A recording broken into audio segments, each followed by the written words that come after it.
I like to camp, but after my latest trip, I think it won't ever be the same. I pitched my tent on a nice, even surface and gathered some wood for a fire. The night came with its usual nightly sounds, and I relaxed amid the hooting owls and chirping crickets. Even better was the fact that no one else was around. Help. It was subtle. I almost missed it. The voice came from deep within the woods, and for a moment, I doubted what I was hearing. It sounded feminine, but oddly enough, I just couldn't discern. Please help, it continued. I shone my flashlight between the bushes and walked around. To be completely honest, even as an adult male, I was paralyzed with fear. So I did the responsible thing and called the local police. That's when things went from odd to very, very weird. The police told me to ignore it. I explained to them that someone could be injured and probably needed medical attention. But they assured me otherwise. When I kept pushing and asked why, they told me, "Sir, if you ever hear that voice again, ignore it, do not respond, and do not approach." Well, I did hear it again, but I didn't ignore it. It was almost midnight when I heard the voice a second time. I awoke to someone whispering, "Help," and it sounded like she was just outside my tent.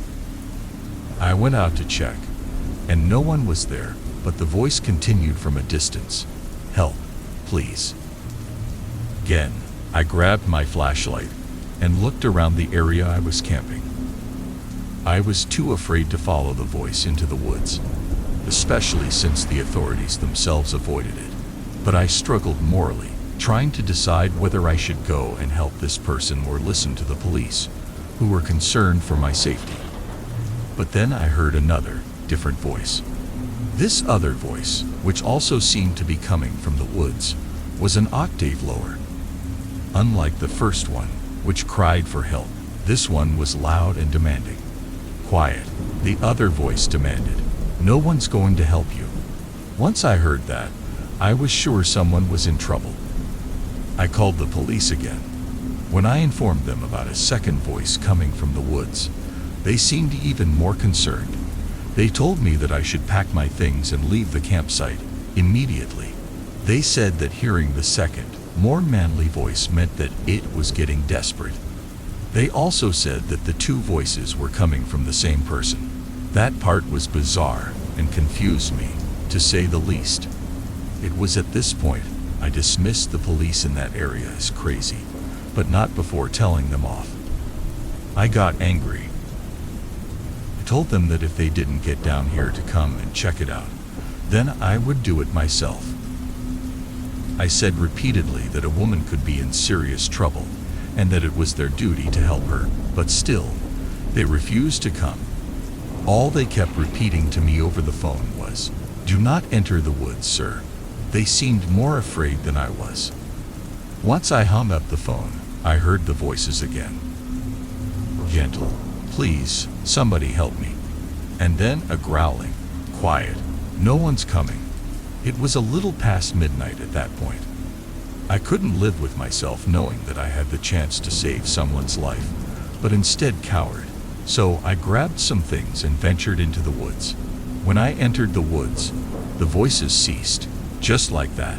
No cries, no whispers, and no commands. Even the owls and crickets went away. Nothing but dancing leaves and creaking tree branches. I stopped walking and looked around, a full 360 degrees. "Hello? Anyone here?" I called out. Nothing. "I'm here to help," I continued. "Where are you? Are you okay?" Still nothing. I thought of calling the police again, then chuckled to myself. I found it strange, but somewhat comforting that I didn't find anyone out there.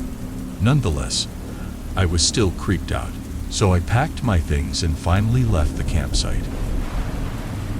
Didn't know why the police, of all people, were so afraid.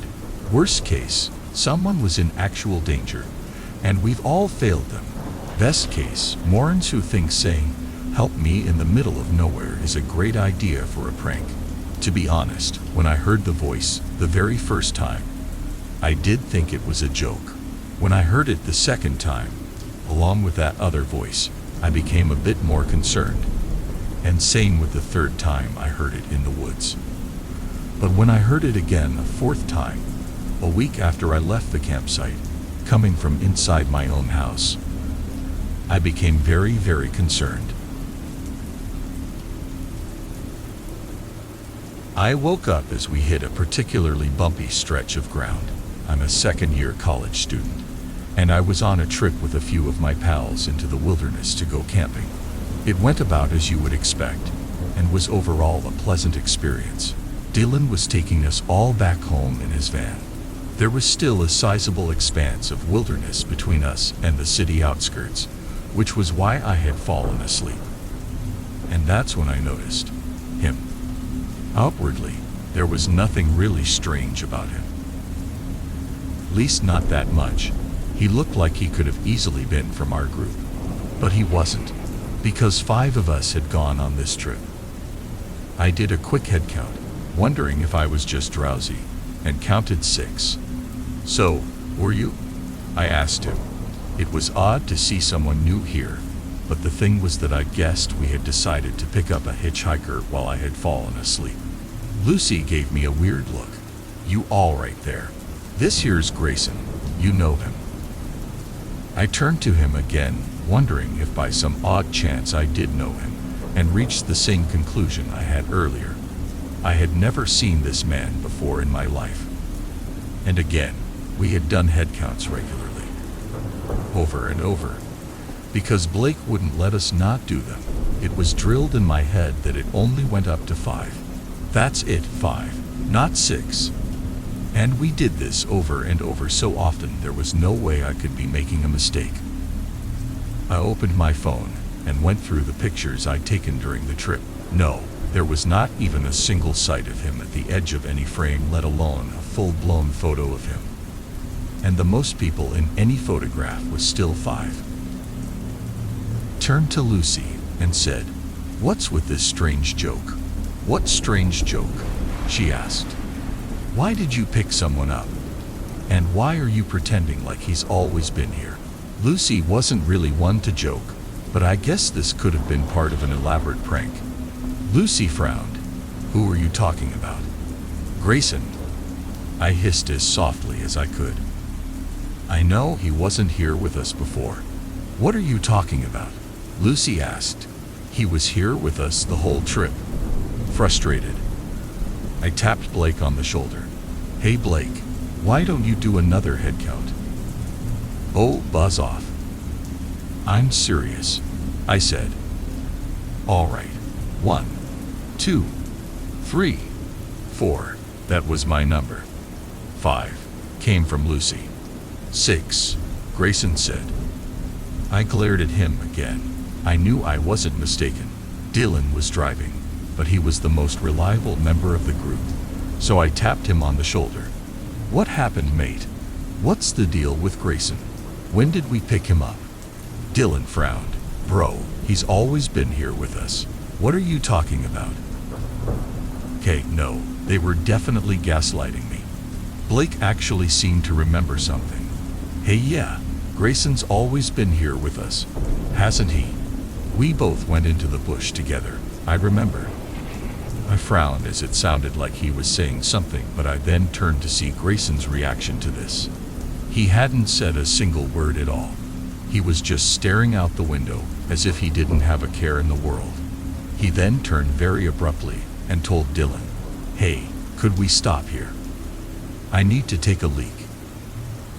Again, Dylan asked, but he stopped the van anyway. Grayson got out, and I saw him turn towards the woods. "Maybe he just has an overactive bladder," Blake said.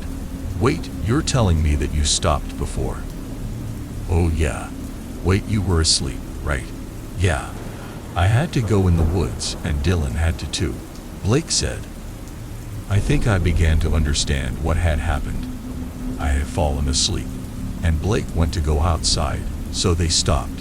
But then Blake came back with Grayson at that time. And everyone apparently accepted them. "Oh yeah, you guys were gone for a long time." Lucy said. My heart started racing as time dragged on. It soon became 10 minutes since Grayson had left us. Should we go and see? Dylan got no further as a howl erupted from the woods around us.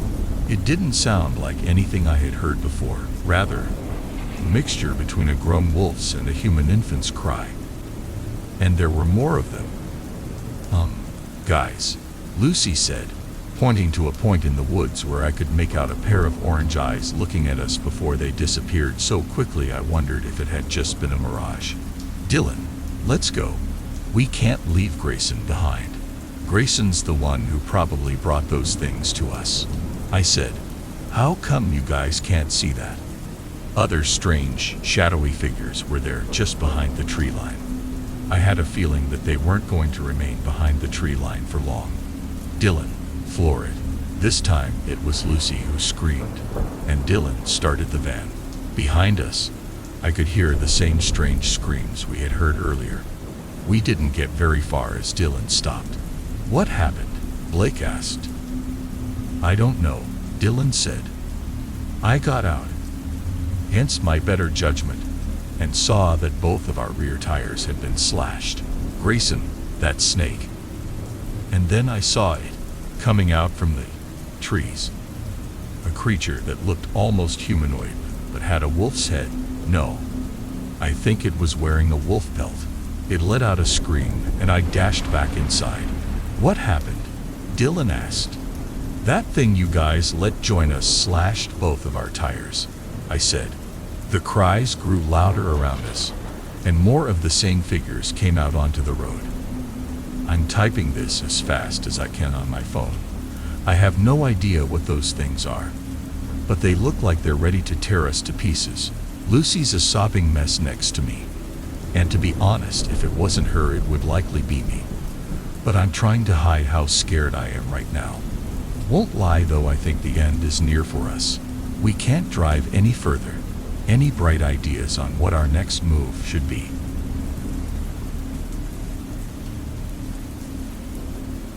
I ain't scared of nothing. That's what I hollered to my brother as I slammed the door to my car shut.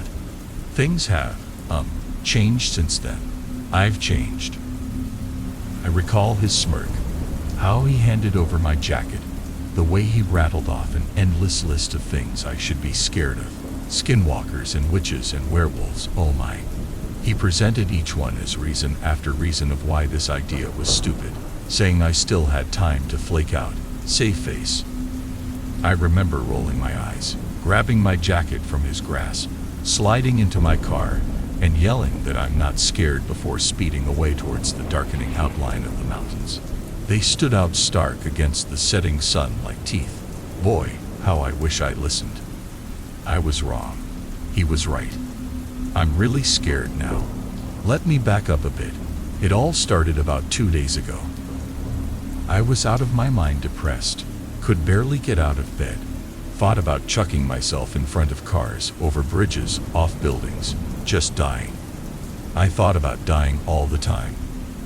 And enough was enough. One of the few friends I had suggested that I try solo camping said it might clear my mind, that the wilderness, the silence, the solitude would do me good. He gave me a list of spots, some more isolated than the others. I decided on the most isolated one, which was about a 3-hour hike from the last campsite far out in the Rocky Mountain National Forest. I remember his face, the surprise, the acceptance. You sure? His voice cracked. I nodded, saying nothing. Okay. I mean, it's a pretty secluded place, especially for a first-time camper. He shrugged. But then again, it's a beautiful spot. It'll definitely give you some perspective. And the night sky out there is insane. I thanked him and turned to leave. But he spoke up again. Hey, don't let the forest spook you, okay? A word of advice from a veteran. Don't go out at night no matter what you hear. You might get totally messed up by a bear or lion. The drive up the mountains was strangely soothing. The gently curving roads that wove their way through the trees and up the rocks were exciting to navigate, and soon my mind was eased into a peaceful contemplation. I had decided to forgo electronics this trip, even going as far as securing my phone in my glove box. I wanted to be completely free of all that stuff, able to focus on the now rather than ruminate about the past or fear the future. I would be gone for 5 days and 4 nights, enough time for me to, hopefully, recuperate and reassess my life and what I was doing with it. I soon descended into Estes Park and drove through the picturesque town towards RNP, willing myself not to stay at the Stanley instead. I found the entrance to the park with ease and continued to the closest lot to my campsite. Night was now falling and I silently cursed myself for leaving so late. I sat in my car for a good 30 minutes before deciding that it would be too risky hiking 3 hours in near pitch black. There were 4 other tents set up in the lot I was at with room for one more, and soon I had my own tent set up.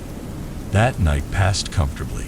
I was surrounded by chatting, laughing people and unruly, but happy children who ran round and round screaming. A few of them offered me roasted hot dogs and s'mores and beers, and I filled my belly, smiling. I was rolled up in my sleeping bag before the last light from the dying embers faded away. The second night didn't go so smoothly. I woke up late, well rested, but still groggy, and took my time repacking my tent. I hesitated at first, wondering if I should just stay there, but at 3 p.m. another family showed up with proof they had reserved the site. So I gathered my things and set off, and immediately got lost. Navigating by map and compass for the first time and alone is a lot harder than it sounds. And the trees can be misleading, can turn you around, make you think you're on the right path when really you're miles from where you're supposed to be. Instead of taking me 3 hours to get to the site, it took me nearly twice that time, and I was swiftly losing what little light was left in the day. Finally I found the site, but before I breathed a sigh of relief, haphazardly set up my tent, building a small fire in front. It was dark now, and I was jumpy. Every sound I heard was seemingly magnified, every shadow cast by the dim light of the fire. Menace. Spooked, I crawled into the tent and curled up in my bag, trying to will myself into sleep. After a while, I was dozing, about to drift off, when I heard it, the unmistakable sound of a foot crunching outside. My eyes shot open, and I reached for my flashlight, but didn't turn it on. I waited. I heard the sound again. Someone or something was definitely walking around my tent. It sounded like whatever they was trying to be quiet, stealthy. That went on for hours in inconsistent bursts until I finally decided it was an animal, scavenging for the scraps or inspecting my tent. By dawn, I was dozing again, and the noise had finally stopped.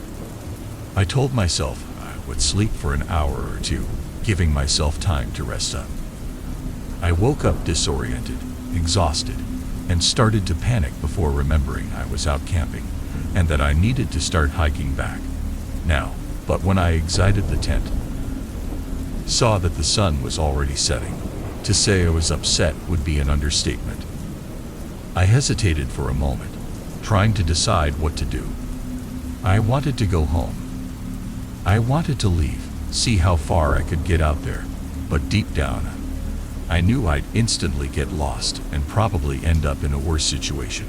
So, I began collecting as much wood as I could to build a big fire, and prepared to hunker down for the night. The light from the sun seemed to disappear unfathomably fast. The third night was, pretty problematic. I sat awake in my tent for hours after the sun went down, waiting. I'd left the fire going for as long as the wood lasted. I know this isn't kosher for camping, but I was improvising and I was absolutely terrified. The darkness around me seemed to crush the light from the fire, making it seem small, pathetic, a tiny candle in a sea of shadows. For hours I sat there, listening, afraid. Finally, I realized I was just being ridiculous, that what I had heard the night before was nothing to fear, that my subconscious, my monkey mind, was just playing tricks on me, keeping me alert for no reason. So I bundled myself up and laid down. And I heard it, softly at first. A footstep, then 2, 3, growing louder, bolder. I sat up and felt my eyes increase to the size of saucers and my breath quickened. What was that? I had to know. I wasn't thinking. I wasn't. I was operating purely off of fear. I heard the noise. It sounded like something running and running around and around my tent. Suddenly, the side of my tent pushed in as if someone was slapping it from the outside. H-E-I. I yelled, scared out of my wits. H-E-I. I'm awake. I'm in here. Tried to stand, tripping myself up in my sleeping bag in the process, and slammed into the front of the tent. Scrambling up, I swiftly unzipped the flap and ran outside with a red-tinted flashlight. I saw a shape scurry away and followed, and there, standing at the edge of the firelight, barely visible, was the silhouette of a person. They were standing with their back towards me. Their arms were hanging in strange positions by their sides, their head pointed straight away from me. I took a step towards them, and a branch cracked underneath me. The sound seemed to startle the person, and they turned their head ever so slightly. "Hey," I said again. "What the heck, man?" And it boiled up, a sound that crescendoed into a scream. It was laughter, and it echoed around me, rattling around in my skull. Ran, leaping into my tent, zipping it up behind me, curling into my sleeping bag, crying. And the world around me exploded, or rather imploded. The walls of the tent shook, like hundreds of hands were slapping it, poking it, punching it. Outside, what sounded like dozens of people running around shattered the silence.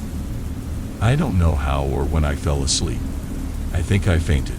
Either way, I woke up the next day to a reddish glow encompassing my surroundings.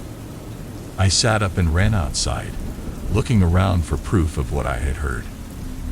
But there was nothing, no footprints, handprints, or any disturbance at all. Forget this. Muttered to myself, throwing my things chaotically into my bag.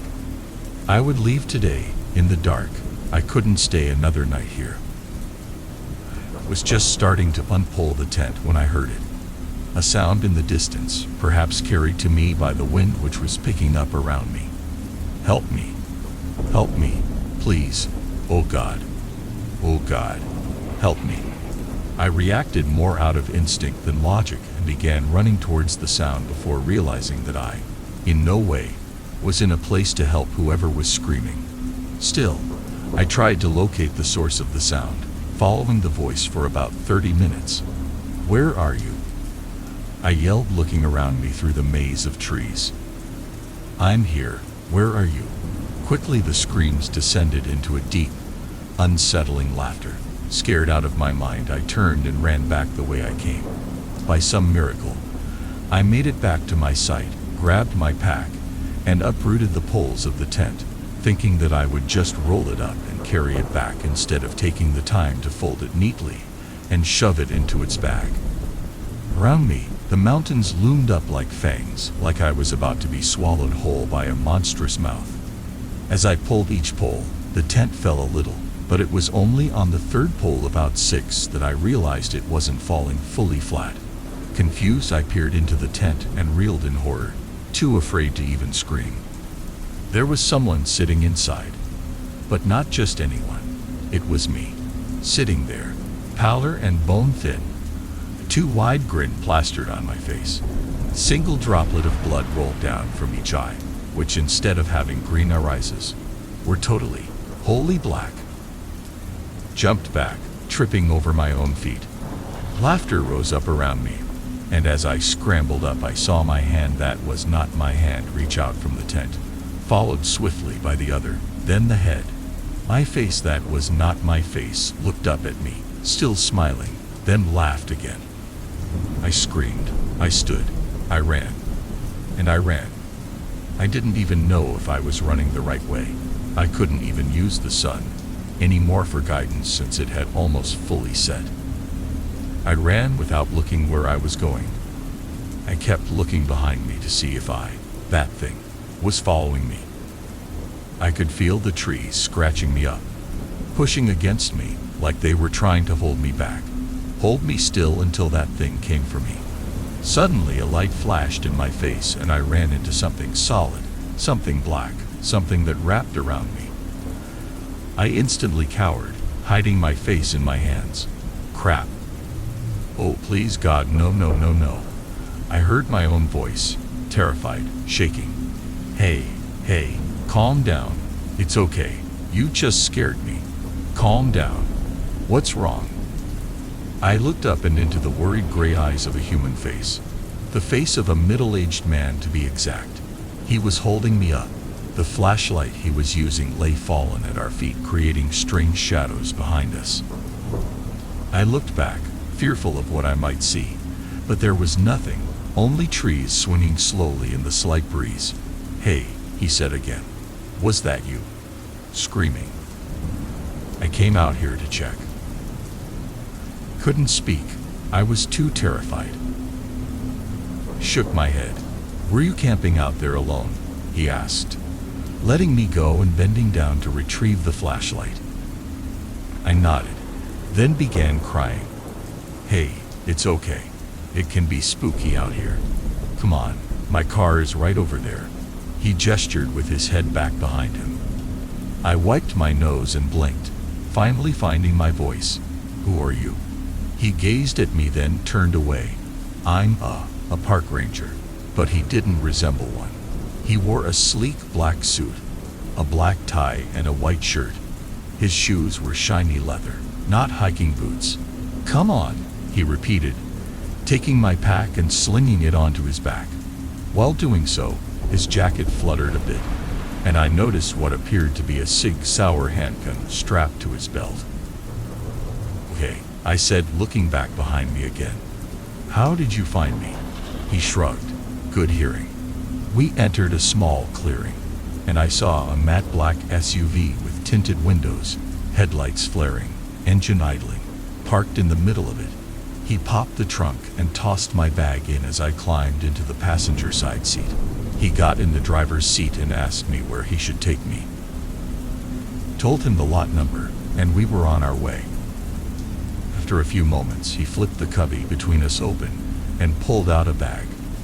Corn nuts, he asked, holding out the bag to me. Took it gratefully and started munching away. I licked my fingers and then looked back at him. So, are you really a ranger? He looked at me, then back to the road, but I continued to stare at him, captivated. He looked tired, his wood-colored hair disheveled and dirty from the forest. The SUV suddenly stopped, and the man let out a slow, low breath. His eyes narrowed, looking at me, then back to the dirt trail in front of us. I followed his gaze, feeling fear churning inside me, and there, in the middle of the road, was me. The me that was not me. Its limbs hung limply, as if broken, and that sickly smile was still plastered across its face. It waved. The man looked back at me, then back at the thing that was not me, then back at me. I met his gaze.